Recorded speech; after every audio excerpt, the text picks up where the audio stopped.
Falando na suplementação, agora nós falamos do paciente em quimioterapia, o paciente oncológico, ou mesmo sobre cuidados paliativos, a importância. Vamos falar um pouquinho do pré e do pós-operatório. Aqui na clínica hoje é rotina a gente fazer a parte nutricional no pré-operatório. Eu mesmo, pessoalmente, quando eu saí da cirurgia, uma das pessoas que eu liguei foi para você, cirurgia minha, pessoal. Anne, que eu devo tomar para poder ter uma boa cicatrização, né? Então, eu queria que você falasse um pouco a respeito disso, da importância. Primeiro começando com a importância, depois como que você faz isso.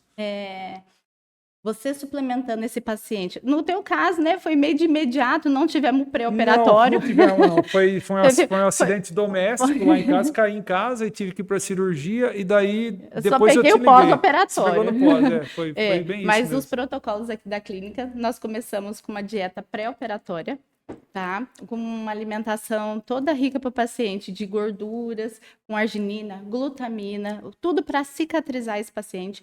E já tem estudos que, segundo a Organização Mundial de Saúde, você reduz 60% de chance de ter uma intercorrência pós-operado. Então, assim, é totalmente diferenciado esse paciente que faz um pré-operatório.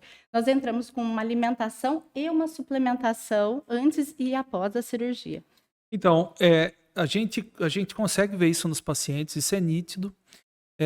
A gente aqui tem, naturalmente, a gente tem um nível de infecção muito baixo aqui. Eu acho que perdi a conta de quando a gente teve que retardar, por exemplo, quimioterapia por conta desse tipo de coisa. Agora, quando você sente na pele, como aconteceu comigo, a minha preocupação naquela situação, teve antes a situação do meu pai, que eu posso falar tanto quanto médico, como também como paciente.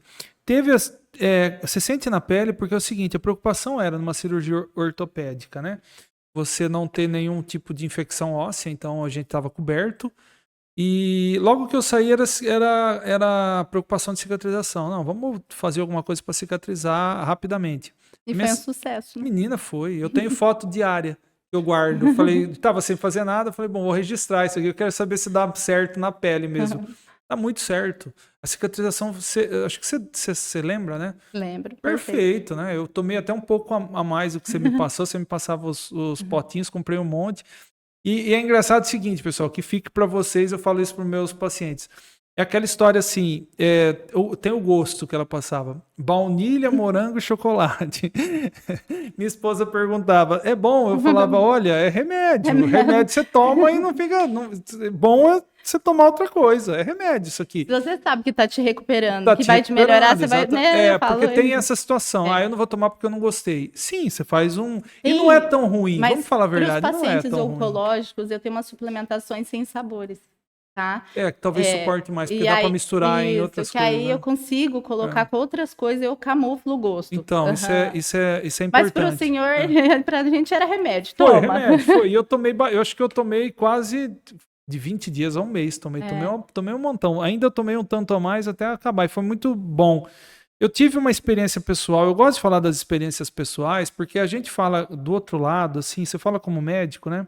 A gente fala, olha, na maior parte das vezes o que a gente vê de fato é, como eu acabei de falar no início, na introdução, a cicatrização acontece muito bem, perdi as contas de quando teve que atrasar uma quimioterapia, mas é uma coisa muito técnica, as pessoas falam, mas não sente na pele. Quando você fala a experiência pessoal sua com esse tipo de coisa e da importância, como a gente sabe que isso é importante, a gente correu atrás, né?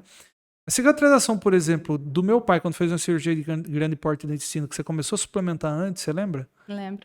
A cicatrização dele foi perfeita, também. Dele nós entramos, além da suplementação, eu entrei com alimentação também. Mesma coisa. E eu tenho feito, inclusive, no caso dos meus pais, viu, pessoal, que fique para vocês, e a importância não só no câncer, quando tem uma infecção, ou uma gripe forte, ou uma pneumonia neles, porque são pessoas de idade, eu tenho suplementado. Isso. A gente conversa e eu acabo suplementando, porque a pessoa vai reforçar a imunidade para poder combater esse tipo de coisa, não é? Vale também, né? Então, eu estava até falando, até a parte intestinal do paciente, se ele não tiver benéfico, até relatos, intestino preso, intestino solto, até isso faz a melhorar a microbiota intestinal, você entrar com uma alimentação adequada e uma suplementação, e às vezes entrar até com um lactobacillus específico para isso, para melhorar a recuperação e melhora todo o sistema imunológico do paciente. Pois é.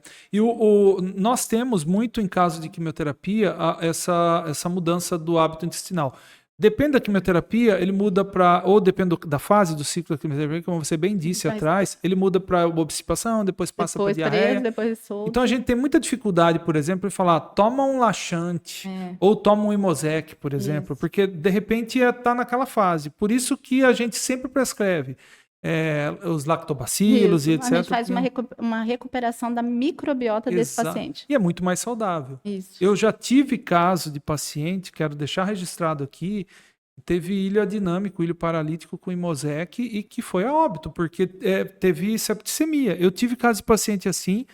Esse caso em especial que eu estou falando, ele chegou na urgência, era uma sexta-noite, o médico da urgência, faz 10 anos atrás, o médico da urgência passou para ele, porque ele estava com diarreia 2 Imosec, ele voltou na segunda-feira muito mal. A gente internou e ele teve um ilho adinâmico, um ilho paralítico, ele não se recuperou. Então, veja o prejuízo que você causa para o corpo e, nesse caso, custou a vida, na verdade. Então, de maneira geral, a gente tem que ter muito cuidado nos pacientes debilitados. Não quer dizer que você tomar um comprimido desse, se você estiver bem, vai fazer isso. Mas um paciente debilitado, ele tem um prejuízo muito grande, né? Então, a gente tem que respeitar isso.